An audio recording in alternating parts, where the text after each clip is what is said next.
Hello students, रचनास creation करची से कलम तक में आप सबका स्वागत है। और आज का टॉपिक है जनसंख्या। एक ऐसा टॉपिक है जनसंख्या जिससे किसी भी एग्ज़ाम में क्वेश्चन पूछे ही जाते हैं, लेकिन ये टॉपिक अपने आप में बहुत ही ज़्यादा वास्ट है। और सबसे बड़ी बात यह है कि ये पूरी तरह से डाटा बेस्ड टॉपिक है, मीन्स आपको रटना पड़ता है। तो ऐसे में आपके लिए क्या ज़रूरी होता है कि इस इतने बड़े टॉपिक से जो आपके लिए इम्पॉर्टेंट है एग्ज़ाम के लिए, उस पॉइंट ऑफ व्यू से सेलेक्ट करके पढ़ना। यानी कलेक्शन वाली स्टडी नहीं करनी है आपको, इसमें सिलेक्शन वाली स्टडी करनी है। तो आज मैं जनसंख्या टॉपिक को पूरा इंपॉर्टेंट क्वेश्चन कवर कराऊंगी। ऑलमोस्ट आपके 50 से ज़्यादा क्वेश्चन हो जाएंगे, जिसमें से वो सारे क्वेश्चन भी होंगे जो किसी ना किसी एग्ज़ाम में पूछे गए हैं, और वो क्वेश्चन होंगे जो आने वाले दिनों में पूछे जा सकते हैं। तो प्लीज़ इस टॉपिक को इग्नोर मत करिएगा, इस टॉपिक को ज़रूर कवर करिएगा। और मैं कोशिश करूँगी कि 15 मिनट में आपका ये टॉपिक कवर करा दूँ, और अगर नहीं हो पाएगा तो मैं 2 पार्ट में इसको कवर कराऊँगी, ताकि आपके ऊपर ओवरलोड ना हो। तो चलिए शुरू करते हैं जनसंख्या टॉपिक। तो ये कीवर्ड्स हैं, लेकिन पहले थोड़ी सी जनसंख्या के, भारत में जनगणना के इतिहास से रिलेटेड छोटी सी कहानी बता देती हूँ। भारत में जनगणना का इतिहास जो है वो मौर्य काल में कौटिल्य के अर्थशास्त्र में शासन की नीति में एक माप के लिए जनसंख्या संबंधी आंकड़े को एकत्र करने का सबसे पहला उल्लेख मिला है कौटिल्य के अर्थशास्त्र में। इसके बाद मुगल काल में अकबर के समय में अबुल फजल के द्वारा लिखी गई पुस्तक आईने अकबरी में 1687 के समय जनगणना का उल्लेख मिलता है। और देश की पहली जनगणना कब हुई? 1872 ईस्वी में। और उस समय जनगणना आयुक्त कौन थे? प्लाउडेन। ये जो है थोड़ा सा जनगणना के इतिहास से ये कुछ इंपॉर्टेंट क्वेश्चन हैं आपके लिए। फिर देश की प्रथम संगठित जनगणना जो हुई वो ही हुई 1881 में। किसके समय में? लॉर्ड रिपन के समय में। और इसके बाद से प्रत्येक 10 वर्ष पर जनगणना का कार्य शुरू किया गया। तो ये कुछ इंपॉर्टेंट क्वेश्चन हो गए। पहला उल्लेख कौटिल्य का अर्थशास्त्र, उसके बाद मुगल काल में अकबर के समय का अबुल फजल का लिखा आईने अकबरी में। इसके बाद पहली जनगणना 1872 ईस्वी में प्लाउडेन के समय में हुई थी, और 1881 में रिपन के समय में जो जनगणना शुरू हुई, उसके बाद से 10-10 वर्ष में कुछ शुरू हो गया। अब मैं आपको इन कीवर्ड्स के बारे में और क्वेश्चन पूछती जाऊंगी, आपको आंसर देना है और मैं आंसर बताती भी जाऊंगी। सबसे पहले 2021 का जनगणना जो होगा, तो वो कौन सी जनगणना होगी? वो होगी 16वीं जनगणना। यानी इससे पहले जो जनगणना हुई थी 2010 में, वो 15वीं जनगणना थी। तो जो 16वीं जनगणना होनी थी वो क्या, कब होना था? ये 2 चरण में होना डिसाइड किया गया था, जो अभी के समय में तो संभव है नहीं। 1 अप्रैल से शुरू होता है डाटा कलेक्ट करना, यानी 1 अप्रैल 2020 से कलेक्शन शुरू होना था और 30 सितंबर से तक ख़त्म हो जाना था। तो अभी ये तो हो नहीं पाया अगली जनगणना अभी। तो आपके लिए अभी किसी भी एग्ज़ाम के लिए 2010 वाली जनगणना, 2010-11 वाली जनगणना ही इम्पॉर्टेंट है। अब इसके बाद राष्ट्रीय जनसंख्या रजिस्टर, ये पहली बार निर्मित कब किया गया? ये किया गया 2011 की जनगणना में निर्मित किया गया राष्ट्रीय जनसंख्या रजिस्टर, और ये बहुत इंपॉर्टेंट क्वेश्चन है। इसके बाद अभी जनसंख्या आयुक्त कौन है? तो अभी है जनसंख्या आयुक्त विवेक जोशी। लेकिन चूंकि आपके लिए पिछला जनगणना इम्पॉर्टेंट है, तो आपको वो याद रखना चाहिए, क्योंकि इस बार अभी तक जनगणना हुआ नहीं है, तो पिछले का भी पता होना चाहिए। तो पिछले थे सी चंद्रमौली, इन्होंने 2009 से आगे की जनगणना तक थे वो। तो ये हो गया जनसंख्या आयुक्त से रिलेटेड। इसके बाद अगला क्वेश्चन है जाति आधारित जनगणना कब शुरू की गई? तो 2010 में सितंबर में केंद्रीय मंत्रिमंडल ने जाति आधारित जनगणना को स्वीकृति दे दी, और अलग से जून 2011 से सितंबर 2011 तक जाति आधारित जनगणना को संपन्न कराया गया। तो ये अगर अब की जनगणना नहीं हो पाती और पिछली जनगणना से क्वेश्चन पूछा जाता है, तो ये आपके लिए एक इम्पॉर्टेंट क्वेश्चन है। जाति आधारित जनगणना की शुरुआत 2010 यानी 15वीं जनगणना में हुई थी। अब चलिए मैं आगे के इंपॉर्टेंट क्वेश्चन बताती हूँ, और प्लीज़ इस वीडियो को पूरा ज़रूर देखिएगा। अगर किसी भी प्रतियोगी परीक्षा की तैयारी कर रहे हैं तो भी, और अगर नहीं कर रहे हैं तो बेसिक जानकारी के लिए भी आपको ये ज़रूर देखना चाहिए। अब जनगणना की जब भी होती है, भारत में जनसंख्या का एक संक्रमण काल माना जाता है, जिसको 4 अवस्था में विभाजित किया गया। तो जो पहली अवस्था है वो 1901 से 1921, इसमें प्री में इससे क्वेश्चन पूछा गया है। देश की जनसंख्या में धीमी गति से वृद्धि हुई। आप एक चार्ट बना लीजिए, और 1901 से 1921 में आप उस चार्ट में ऐसे धीमी गति से इसकी वृद्धि मानिए। उसके बाद दूसरी अवस्था जो थी वो 1911 से 1951 देश की जनसंख्या लगभग स्थिर दर से उत्तरोत्तर बढ़ती रही, मतलब उसी दर से उत्तरोत्तर बढ़ती रही। इसके बाद तीसरा जो है वो 1951 से 1981 देश की जनसंख्या में अत्यधिक तेजी से वृद्धि आई। और उसके बाद 1981 से 2011 देश की जनसंख्या में वृद्धि तो हुई, पर वृद्धि दर में गिरावट की प्रवृत्ति नजर आई, मतलब वृद्धि तो हुई लेकिन पहले की अपेक्षा इसमें गिरावट नजर आई। तो ये है आपका जनसंख्या का संक्रमण काल की 4 अवस्था जिससे क्वेश्चन पूछे जाते हैं। तो सर्वाधिक वृद्धि का काल था तीसरी अवस्था 1951 से 1981 तक। इसके बाद स्वतंत्र भारत के पहले जनगणना आयुक्त कौन थे, ये क्वेश्चन है।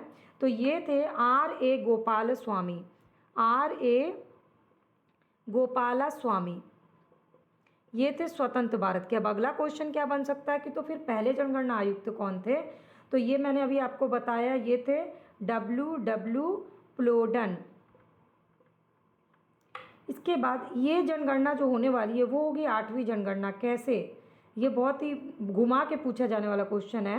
एक्चुअली जो 2011 में जनगणना हुई वो 15वीं जनगणना थी, लेकिन स्वतंत्रता के बाद होने वाली जनगणना के हिसाब से वो 7वीं जनगणना थी।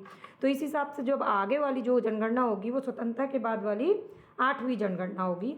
तो ये थोड़ा सा घुमा फिरा के जो क्वेश्चन पूछे जाते हैं उससे रिलेटेड है ये फैक्ट। अब चलिए मैं आपको आगे बताती हूँ। अब 10 लाख, ये जो है इम्पोर्टेंट सेक्शन है किसी भी एग्ज़ाम में पूछे जाने वाला, कि 10 लाख से अधिक जनसंख्या वाली राजधानी कौन सी है। तो सारी राजधानी रटने की ज़रूरत नहीं, आपको टॉप 5 आपको याद करने का ज़रूरत है। तो टॉप 5 में है मुंबई, ये लास्ट जनगणना का मैं बता रही हूँ, दिल्ली, कोलकाता, चेन्नई, बेंगलुरु। इंग्लिश में भी कर सकते हैं, मुंबई, दिल्ली, कोलकाता, चेन्नई, बेंगलुरु। MDK-CB, ये है 10 लाख से ज़्यादा जनसंख्या वाली राजधानी में टॉप 5 का क्रम जो आपको याद करना है। इसके बाद अगला क्वेश्चन पूछा जाता है मेगा सिटी से। मेगा सिटी किसको कहा जाता है, जिस शहर की जनसंख्या 50 लाख से अधिक होती है उसे मेगा सिटी का दर्जा प्राप्त होता है। और भारत के 8 शहर जो है ना वो मेगा सिटी में हैं, शामिल हैं 2011 की जनगणना के अनुसार, जो हैं दिल्ली, मुंबई, अहमदाबाद, बेंगलुरु, चेन्नई, कोलकाता, हैदराबाद और पुणे। दिल्ली, मुंबई, अहमदाबाद, बेंगलोर, चेन्नई, कोलकाता, हैदराबाद और पुणे, ये 2011 की जनगणना के अनुसार ये मेगा सिटी हैं। तो आपके लिए ये हो गया इम्पॉर्टेंट। और ज्योग्राफी के और भी जो वीडियोज़ हैं जो 15 मिनट में मैं एक टॉपिक कवर कराती हूँ, इसके डिस्क्रिप्शन बॉक्स में मैंने लिंक दी है, आप उसको क्लिक करके ज़रूर देखिएगा। विश्व जनसंख्या दिवस कब मनाया जाता है, सभी को याद होगा, 11 जुलाई। अब इससे रिलेटेड और क्या क्वेश्चन बन सकते हैं वो बता देती हूँ। इसकी शुरुआत हुई 1988 में, किसके द्वारा शुरुआत हुआ, UNFPA संयुक्त राष्ट्र जनसंख्या कोष द्वारा की गई। इसके आधार पर 11 जुलाई 1987 को माना गया कि इस तिथि को विश्व के 5 अरबवें बच्चे का जन्म हुआ था। कहाँ हुआ था वो इतना इम्पोर्टेंट है, तब भी कहानी के तौर पे बता देती हूँ आपको। यूगोस्लाविया में जन्म हुआ और यही कारण है कि फिर तब से 11 जुलाई को विश्व जनसंख्या दिवस के रूप में मनाया जाने लगा। तो 1988 से शुरू हुआ, UNFPA द्वारा शुरू किया गया क्योंकि उस दिन 5 अरबवें बच्चे का जन्म हुआ था यूगोस्लाविया में।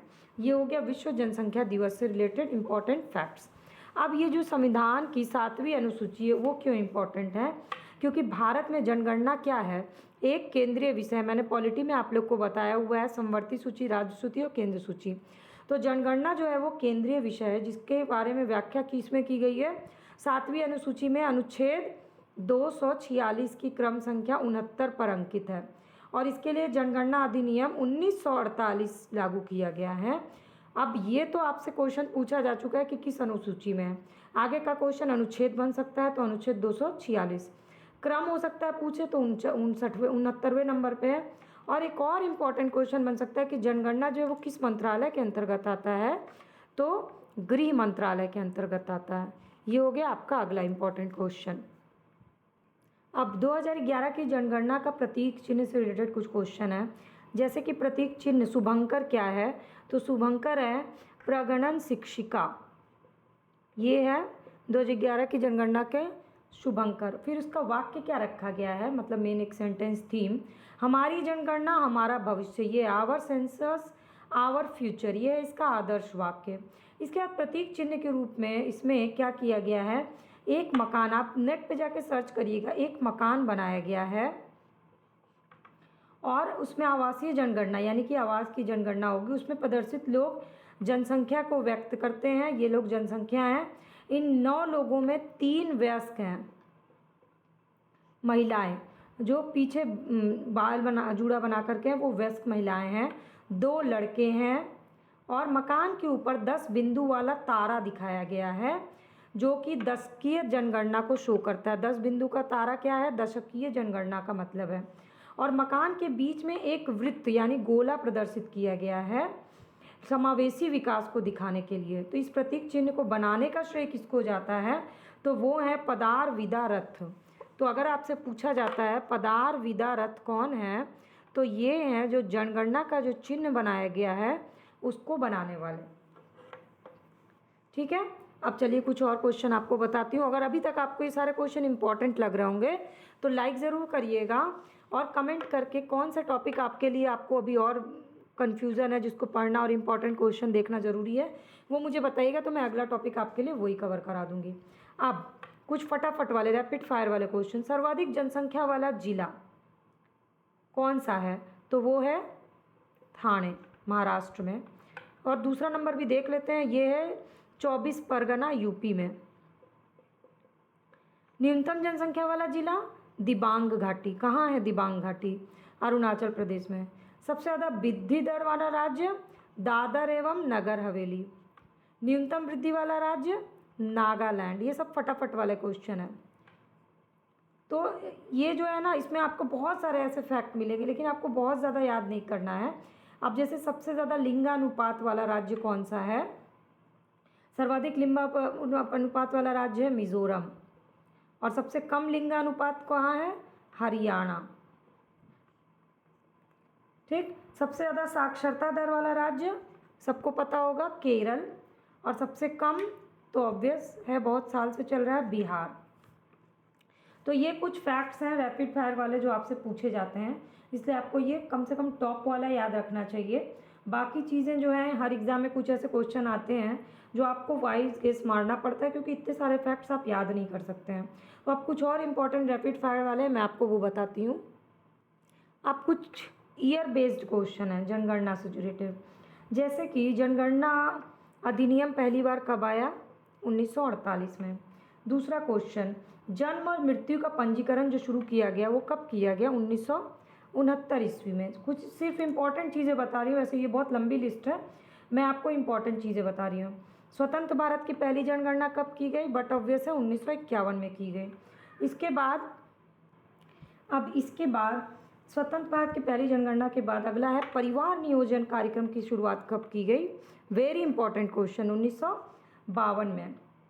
पहली राष्ट्रीय जनसंख्या नीति कब बनी, 1983 में।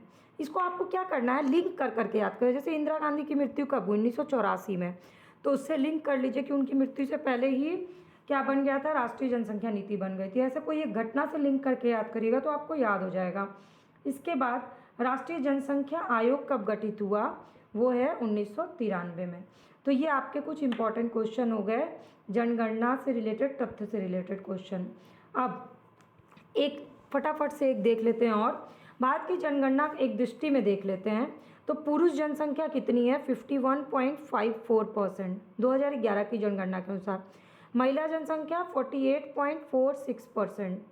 दशकीय वृद्धि टोटल कितनी हुई है, इस 10 साल में 17.64% की वृद्धि हुई है। जनसंख्या घनत्व तो कितना, यानी पर किलोमीटर कितने लोग रहते हैं, 382 व्यक्ति प्रति वर्ग किलोमीटर। लिंगानुपात कितना, यानी 1000 में कितनी महिलाएं हैं, तो 1000 में 940 महिलाएं हैं। साक्षरता दर कितनी है, 74.04% है। इसके बाद सबसे कम जनसंख्या कहाँ है, तो लक्षद्वीप में है। तो ये आपके जनसंख्या एट अ ग्लांस आपको हो गया, जो कि बेसिक क्वेश्चन है, सब एग्जाम में पूछे जाते हैं, इसलिए आपको ये पता होना चाहिए। अब आप अभी तक ये वीडियो को देख रहे हैं और आपको यूज़फुल लगी होगी तो आप इसको और अपने फ्रेंड्स फैमिली से शेयर कर लीजिएगा। जनगणना का ही एक पार्ट आता है आपका साक्षरता, जो कि हम एक अलग टॉपिक में करेंगे, क्योंकि साक्षरता अपने आप में एक बहुत ही वास्ट टॉपिक है, इसलिए इसमें कवर करने से आपको कन्फ्यूज़न हो जाएगा। अब सर्वाधिक जनसंख्या वाला राज्य कौन सा है? यूपी। न्यूनतम जनसंख्या वाला राज्य कौन सा है? सिक्किम। सर्वाधिक दशकीय वृद्धि वाला राज्य? मेघालय। न्यूनतम जनसंख्या वृद्धि वाला राज्य? नागालैंड। सबसे ज़्यादा जनसंख्या घनत्व कहाँ है? बिहार में। सबसे कम जनसंख्या घनत्व कहाँ है? अरुणाचल प्रदेश में। सबसे ज़्यादा लिंगानुपात कहाँ है? केरल में। क्यों? क्योंकि वहाँ के लोग शिक्षित हैं, तो स्त्री और पुरुष दोनों के महत्ता को समझते हैं, इसलिए वहाँ पे कन्या भ्रूण हत्या नहीं की जाती है, तो केरल में है। इसके बाद पता है वहाँ पे कितना है? 1084। 1000 में 1084 महिलाएं हैं। इसके बाद न्यूनतम लिंगानुपात वाला राज्य? हरियाणा। वहाँ पे क्या है? कन्या भ्रूण हत्या की संख्या सबसे ज़्यादा है। सबसे ज़्यादा साक्षरता दर? केरल। सबसे कम साक्षरता दर? बिहार। तो ये 10 क्वेश्चन हो गए फटाफट वाले, जो आपको याद करना ज़रूरी है। तो जनसंख्या से ये बेसिक क्वेश्चन है जो मैंने आज के दिन जनसंख्या टॉपिक के तहत कवर करा दिया। अच्छी लगी होगी तो लाइक कमेंट ज़रूर करिएगा और अपने फ्रेंड्स से इसको शेयर ज़रूर कर लीजिएगा।